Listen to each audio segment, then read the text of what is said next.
गंगा के तट पर हम लोगों को सौभाग्य प्राप्त हुआ है। ये बिना प्रभु की कृपा के संभव नहीं है। मंच के ऊपर आसीन हमारे परमाचार्य श्री दयानंद शास्त्री जी महाराज विद्यमान है।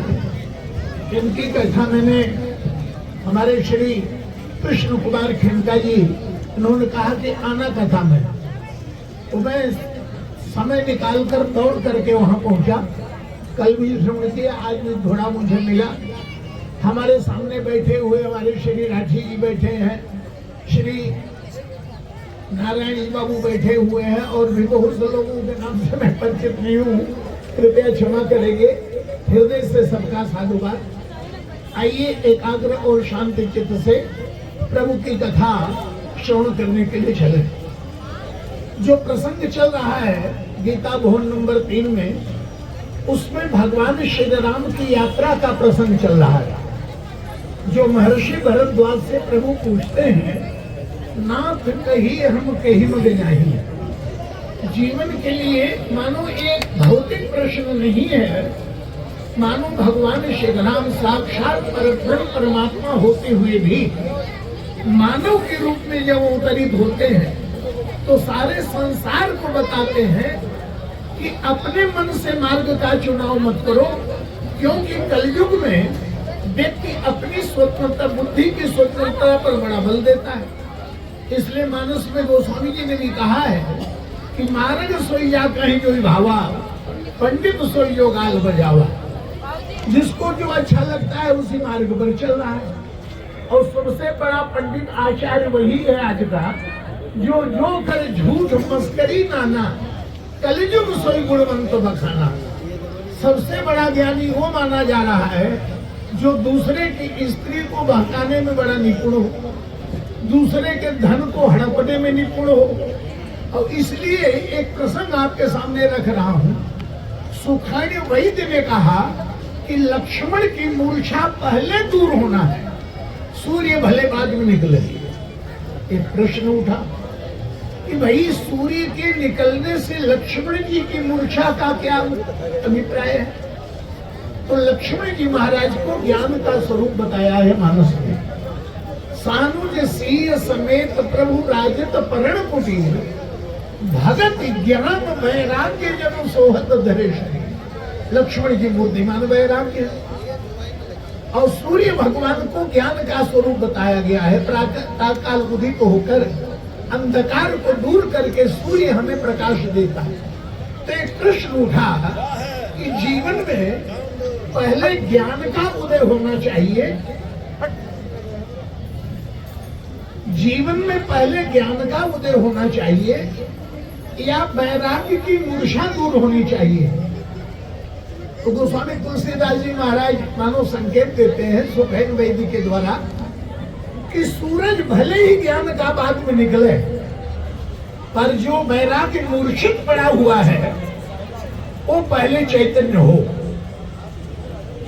और इस संदर्भ में श्रीमद् भागवत में थोड़ा ले चलना चाहूंगा। कहते हैं कि बलि यज्ञ कर रहा है, यज्ञ में वितरण कर रहा है, और उस वितरण में भगवान वामन पहुंच गए। बलि ने कहा महाराज मैं क्या सेवा करूं? बोले 3 पग धरती चाहिए ताकि मैं भजन कर सकूं। बोले महाराज ब्राह्मण शरीर से भले छोटा हो पर विवेक से बहुत बड़ा होता है। आप शरीर के साथ साथ विवेक से भी लग रहे हैं, कुछ और मांगो। पर भगवान का व्यंग है कि 2 पग वाला 3 पग देगा कहां से, पहले 3 को पूरा करो। ये भगवान जब कह रहे हैं तो शुक्राचार्य जी की पहली दृष्टि ने पहचान लिया, ज्ञान की दृष्टि ने, ये वामन के रूप में नारायण है। और जजमान का हाथ पकड़ के दबाए, देने से पहले मुझसे वार्तालाप कर लो। इशारा हुआ। बलि ने कहा गुरु जी क्या आज्ञा है?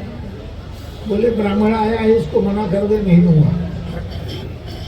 बोले गुरुदेव आपने ही कहा था जो आवे उन्मुक्त वितरण करो, आप मना कर रहे। बोलो मूर्ख मत बनो, ये बामन नहीं विराट है, तेरा सब मुझे ले जाएगा। बलि गदगद हो गए, मेरे यज्ञ में आज प्रभु पधारे हैं, ओहो धन्यवाद, मेरा यज्ञ तो पूरा हो गया।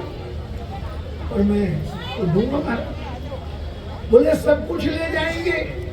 अब यहाँ पर क्या है, ज्ञान की दृष्टि कितनी पैनी है कि उन्होंने वामन के रूप में भगवान को पहचान लिया, लेकिन वैराग्य की दृष्टि इतनी धुंधली है कि भगवान जानने के बाद भी यजमान की संपत्ति से ममता है। और कलयुग के ज्ञानियों के लिए गोस्वामी जी ने कहा है, दूसरे की स्त्री भड़काने में जो निपुण हो, दूसरे का तन हड़पने में निपुण हो, बोले परतीय लंपट कपट सयाने मोह द्रोह ममता लपटाने ते अभेद बाती ज्ञानी नर देखा मैं चरित्र कल युग कर। अच्छा, ज्ञान आने से क्या होता है, भेद मिट जाता है। तो ज्ञान का उदय हुआ और वैराग्य का लक्ष्मण मूर्छित है। तो व्यक्ति तर्क देता है, तुम्हारे धर्म में हमारे धर्म में क्या अंतर है, तुम्हारी पत्नी में हमारी पत्नी में क्या भेद है। और वैराग्य रहता है तो असंगता रहती है, इसलिए वैराग्य का लक्ष्मण पहले जागृत हो, ज्ञान का सूरज भले बाद में निकले। भगवान श्री राम ने महर्षि भरद्वाज जी से पूछ कर यात्रा की, नाथ कही हम कही मग जाहि। पहली यात्रा भगवान श्री राम की महर्षि विश्वामित्र के साथ हुई, और भगवान सबके साथ एक जैसा व्यवहार नहीं करते, क्योंकि कुछ लोग मन प्रधान होते हैं, कुछ लोग बुद्धि प्रधान होते हैं, और कुछ लोग चित्त प्रधान होते हैं। इसलिए अलग अलग लोगों को भगवान ने अलग अलग उपदेश दिया। और दूसरी बात, एक ही धर्म सबके ऊपर लागू नहीं होता। जैसे महाराज जी से मैंने सुना था परसों के दिन, कल ही तो सुना था, दान की महिमा। दान की महिमा ऐसी बढ़िया बताई महाराज ने, मैं सुन करके हमको भी दान करना चाहिए, लेकिन जेब की तरफ देखा तो थोड़ा कमजोर पड़ गया। तो दान की महिमा इन लोगों के लिए जो बैठे हैं, क्योंकि रामायण में भी है और गीता में भी। स्वधर्मे निधर्म श्रेय, और रामचरितमानस में निज निज धर्म निरुद्ध श्रुत निज। लक्ष्मण जी को भगवान श्री राम ने बहुत बढ़िया उपदेश दिया। भैया मैं वन को जा रहा हूं, भरत भवन रिपुसूदन नाही, राहु वृद्ध मम दुख मन माही। जो ले जाऊं तुम ही बन साथा, होई सब ही विधि अवध अनाथा। तो रहु करहु सब कर परितोषु, न करता तो होई ही बड़ दोषु। और याद रखो लक्ष्मण, जिस राजा के राज में प्रजा दुखी होती है, वो राजा नरकतागामी होता है। जास राज प्रिय प्रजा दुखारी, सो नृप अवश्य नरक अधिकारी। इसलिए तुम सेवा करो। लक्ष्मण जी ने कहा, बोले महाराज आपने धर्म की व्याख्या तो बहुत बढ़िया की, लेकिन मैं ये सब नहीं कर पाऊंगा। अरे बोले, पहली बार मैंने धर्म का उपदेश दिया, तुमने अस्वीकार कर दिया। लक्ष्मण जी ने कहा, महाराज धर्म का उपदेश तो बहुत बढ़िया है, लेकिन मेरे लायक नहीं। आप किसी को कुर्ता बहुत बढ़िया बनवा के दीजिए, इतने रुपए मीटर का कपड़ा है, अमुक टेलर से सिलवाया, लो पहन लो। सामने वाले का साइज का ध्यान नहीं रखा तो कुर्ते की व्याख्या क्या था। तो जो ये धर्म का उपदेश दे रहे हैं, ये मेरे लायक नहीं। तो धर्म को धारण कौन करेगा? बोले नरवर धीर, भरत की तरफ इशारा। बोले नरवर धीर धर्म धुरधारी, और निगमन नीति कहते अधिकारी। और जिनकी सेवा के लिए आप कह रहे हैं उनको तो मैं जानता ही नहीं। गुरु पितु मातु न जानू खाऊ, कहो स्वभाव नाथ पतियाऊ। ये मेरी योग्यता के अनुसार यदि मुझे धर्म का उपदेश आप देंगे, उसको मैं स्वीकार करूंगा। तो तुम क्या जानते हो? बोले मोरे समय एक तुम स्वामी, केवल आपको जानता हूं। अब श्री लक्ष्मण जी और भरत में अंतर क्या है? लक्ष्मण जी में भाव की प्रधानता है और श्री भरत जी महाराज जी में ज्ञान की प्रधानता है। इसलिए भगवान श्री राम ने दोनों का अलग अलग उपयोग किया। लक्ष्मण जी को पास रखा, भरत को थोड़ा दूर रखा। क्यों? श्री भरत भी चाहते हैं कि मुझे प्रभु अपने पास रखें, और चित्रकूट में प्रसंग भी आता है। श्री भरत ने प्रभु से कहा, बोले प्रभु एक आग्रह करूं, स्वीकार करिएगा क्या? बोले सानुज पठैय मोहि बन, शत्रुओं के साथ मैं वन में रह जाऊं और आप अयोध्या लौट जाओ। सानुज पठैय मोहि बन, कीजे सब ही सदा, नतर फेरी है बंधु दो। शत्रुघ्न और लक्ष्मण को वापस भेज दिया जाए, नाथ चलो मैं साथ। पर प्रभु ने स्वीकार नहीं किया। अम्बा कौशल्या ने भी आग्रह किया, स्वयं तो नहीं, महारानी सुनैना के माध्यम से जनक जी के पास समाचार भिजवाया, राम वन में रहना चाहता है तो रहे, थोड़ा सा परिवर्तन कर दे, भरत को अपने साथ रख ले, लक्ष्मण को वापस भेज। क्योंकि गूढ़ स्नेह भरत मनमाही, रहे नीक महिलागत नहीं। राम उसे साथ नहीं रखेंगे तो उसे बड़ा कष्ट होगा, क्योंकि भरत को ये लगता है कि सारा अनर्थ मेरे कारण हुआ, तो ऐसा करें। लेकिन भगवान ने स्वीकार नहीं किया। कारण भगवान लक्ष्मण की भूमिका और भरत भूमिका अच्छी तरह जानते हैं, उसको सुन लीजिए। लक्ष्मण जी की भूमिका ऐसी है जो भगवान के पास ही रह के सेवा कर सकते हैं, और देखा जाए तो भरत और राम दोनों एक जैसे हैं। भरत राम ही की अनुहारी, सहसा लख न सके नर नारी। और आजकल तो मैचिंग का जमाना है, दोनों साथ में होते भरत और राम, क्या जोड़ी बढ़िया थी। परशुराम जी ने कहा, अरे मैंने सुना है कि तुम्हारी तरह एक भाई और भी है। यदि बाहर निकले थे तो कम से कम ऐसे भाई को साथ में निकलते, ऐसे उदंड को लेके निकले हो जो तुम्हारे चरित्र से मेल ही नहीं खाता। पर भगवान श्री राम, राम और भरत की जोड़ी दोनों साथ में कैसे होती? जैसे दो कुआं एक साथ खोद के खड़ा कर। क्या मतलब? एक ही कुएं से काम चल सकता है। चतुर व्यक्ति दो कुआं एक साथ नहीं खोदता है। एक कुआं खोदेगा तो एक पेड़ लगाएगा, दोनों की दिशा अलग है। वृक्ष ऊपर जा रहा है तो कुआं नीचे जा रहा है, पर कितना उपयोगी है दोनों। मार्ग से चला हुआ पथिक आया, कुएं से जल पीकर प्यास मिटाया, वृक्ष की छाया के तले विश्राम करके थकान मिटाई, उपयोगी है। तो लक्ष्मण जी की और भगवान श्री राम की ये जोड़ी जो है ये उपयोगी है, और श्री भरत और राम की जोड़ी उपयोगी नहीं है। नीति शास्त्र कहता है समान शील व्यसने सुसख्यम, समान शील और समान व्यसन वाले व्यक्तियों में मित्रता होती है।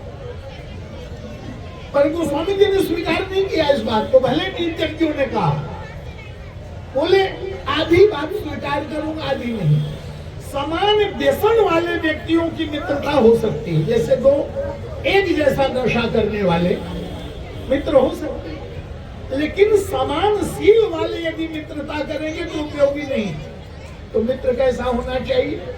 तो दोहली में वर्णन की, बोले के लघु के बड़ मीत भल, के लघु के बड़ मीत भल, सम स्नेह दुख होई, तुलसी ज्यों घृत मधु सरिस, मिले महाविष होई।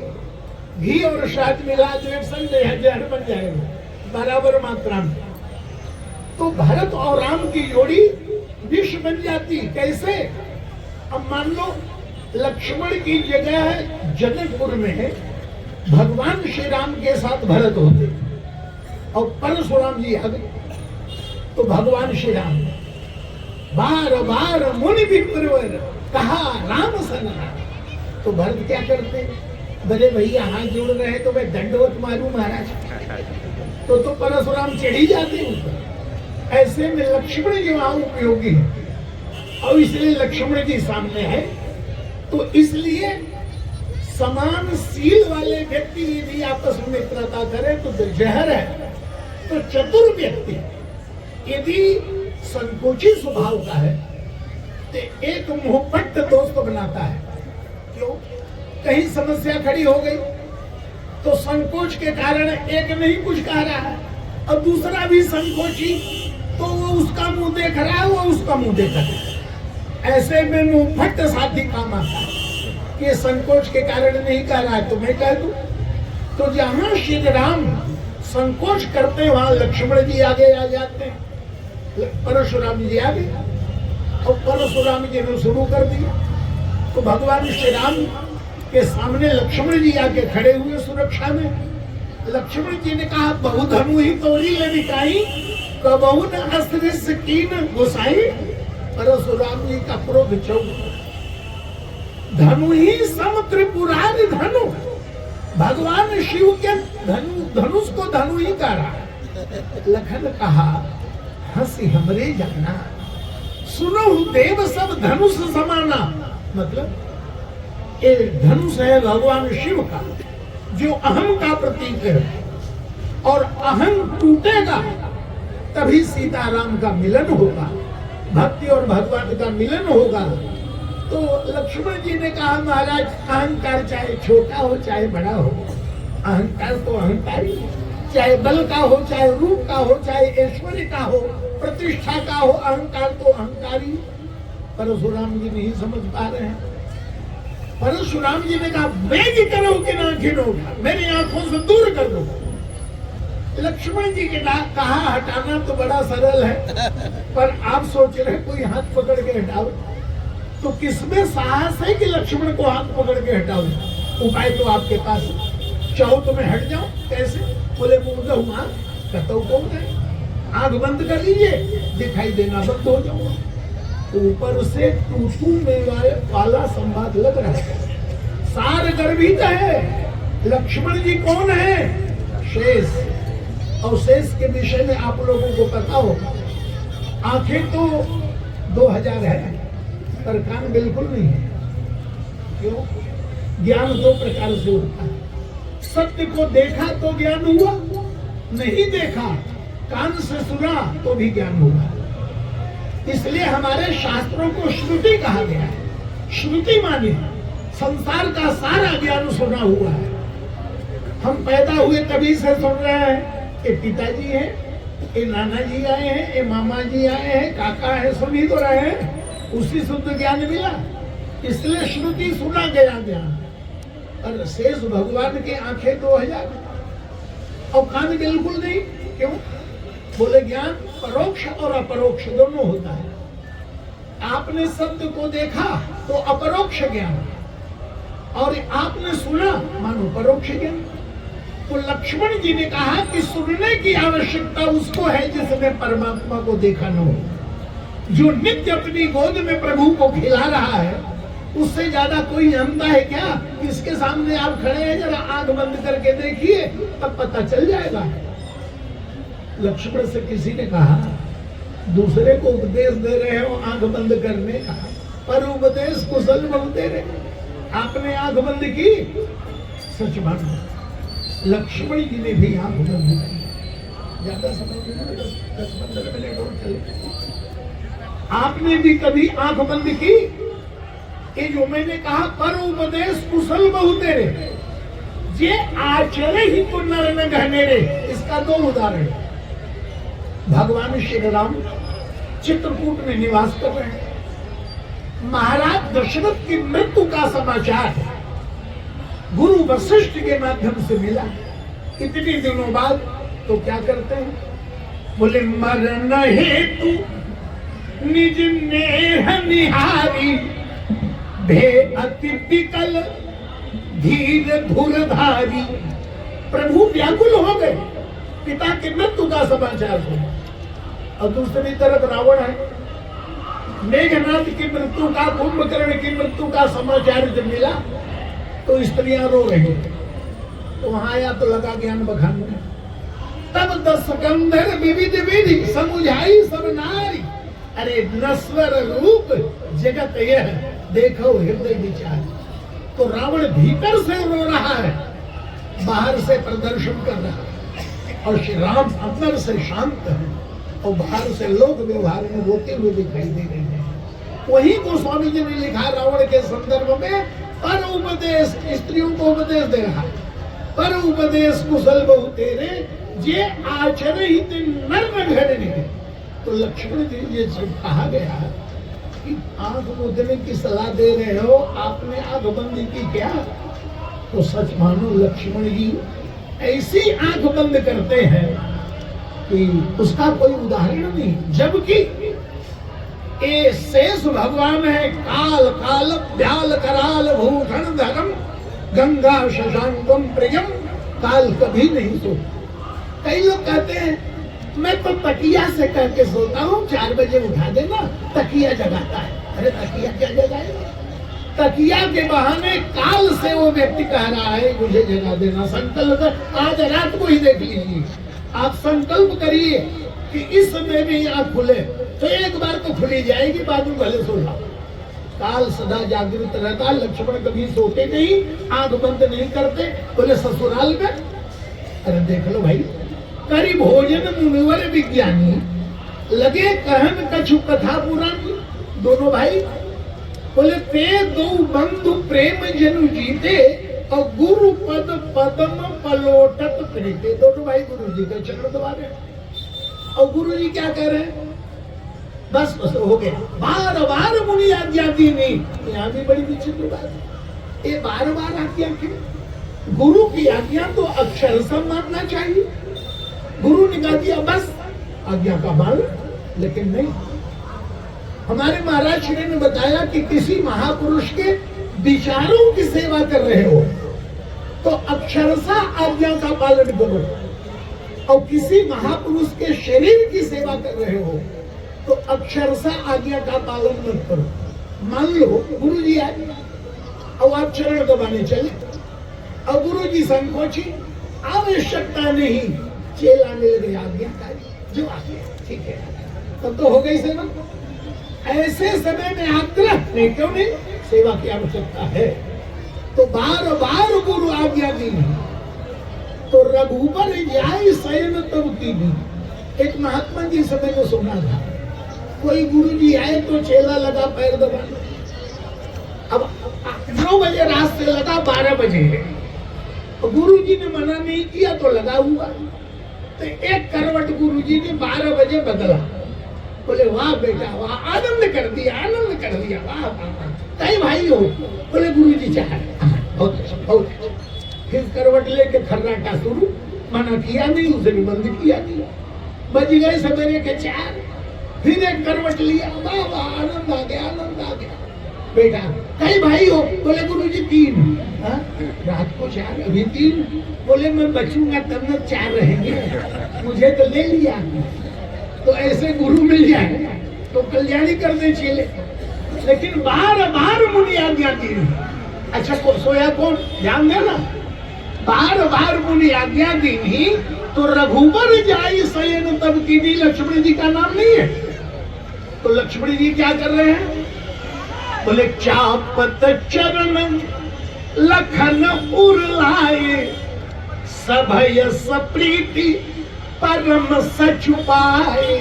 लक्ष्मण जी चरण दबा रहे हैं, और पुनि पुनि कह प्रभु सोवहु ताता। भैया बड़ी देर हो गई, अब सो जाओ।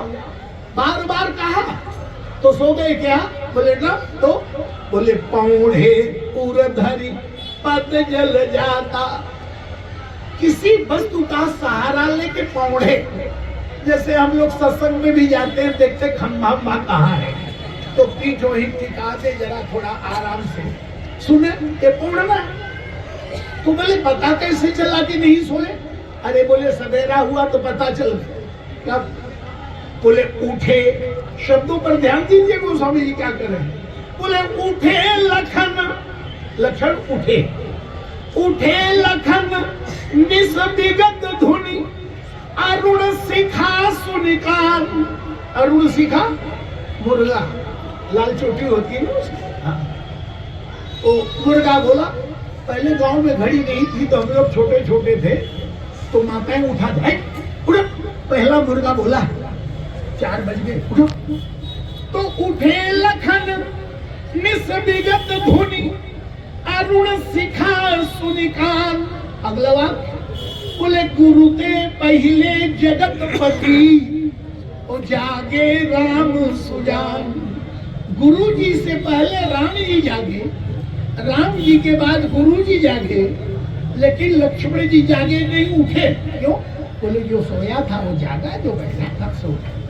यहाँ भी सोए नहीं लक्ष्मण, लेकिन लंका के युद्ध में मेघनाथ के बाण से घायल होकर लक्ष्मण जी ऐसी आंख बंद करते हैं, परशुराम जी को उपदेश दे रहे हैं, वो तो आंख कहीं बंद नहीं किया पर वहां बंद की, आंख बंद किया कि भगवान श्री राम जगाते रहे। बोले सकहु न दुखित देखी वही कारू, और तात सदा तब मृदुल स्वभाव, मम हित लागी तजेऊ पितु माता, सहु विपिन हिम आतब बाता। सो अनुराग कहाँ अब भाई, उठहु न सुनी मम बच बिकलाई। वही बात, सुखैन वैद्य आए, सजो रोटी हनुमान जी लाए, उपचार किया गया, लक्ष्मण जी आंख खोल दी। भगवान श्री राम, अच्छा यहाँ पर लक्ष्मण जी और मेघनाथ के युद्ध में लक्ष्मण जी मूर्छित हुए, ये समझना बहुत जरूरी है। लक्ष्मण जी हैं मूर्तिमान वैराग्य, जैसे मैंने कहा मानस के अनुसार, और मेघनाथ है काम पाकारजित काम विश्रामहारी विनय पत्रिका। तो उधर लंका की तरफ से काम, भगवान श्री राम की तरफ बैराग। बैराग और कौन का युद्ध क्या जीवन में नहीं हो रहा है? बड़े बड़े बैरागी यद्यपि जीतते हैं काम के आगे, लेकिन जीवन में कभी ऐसे भी क्षण आते हैं कि बड़े बड़े बैरागी काम के आगे मूर्छित होते दिखाई देते हैं। तो लक्ष्मण जी मूर्छित हो गए, उपचार किया गया, मूर्छा दूर हुई। भगवान श्री राम ने पूछा, बोले लक्ष्मण तुमने संकल्प लिया था कि मैं सोऊंगा नहीं, लेकिन आज लंका के युद्ध में तुम ऐसे आंख बंद किए कि मैं व्याकुल होता रहा, दुखी होता रहा, पर तुमने आंख नहीं खोली। उत्तर, प्रभु जीवन भर जागता ही तो रहा, बदले में क्या मिला? मेघनाथ के आगे मूर्छा। मैंने समझ लिया, जागने का मतलब साधक को चैतन्य रहना है, लेकिन उसके मन में ये अभिमान न आवे कि मेरी चैतन्यता ही मुझे सफल बना देगी। इतना चैतन्य होने के बाद भी यदि मेघनाथ के आगे मैं मूर्छित हो गया, तो मैंने सोच लिया कि जब तक प्रभु की कृपा का सहारा नहीं लूंगा, तब तक इस दुर्गुण के ऊपर मुझे विजय नहीं मिलेगी। अब आपकी गोद में सो के जा रहा हूं, अब मैं मालूंगा। तो रघुनाथ जी की गोद में सो के जब दोबारा गए हैं, तब लक्ष्मण जी मानो कृपा का सहारा लेकर दुर्गुण के ऊपर विजय।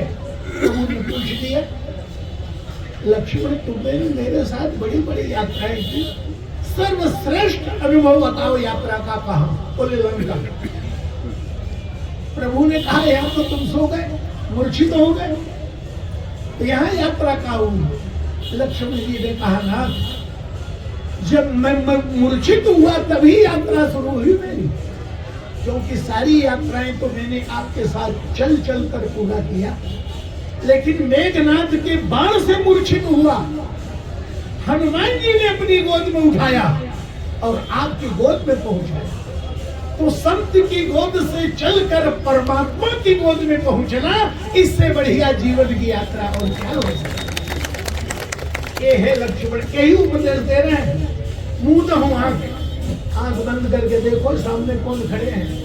तो पहले तो परशुराम जी नहीं समझ पाए, लेकिन बाद में लक्ष्मण जी ने ऐसे तर्क दिए कि जाना राम प्रभाव तब और पुलक प्रफुल्लित गात, जोरी पानी बोले बचन और प्रेम हृदय समाज। और अंत में क्या कहा?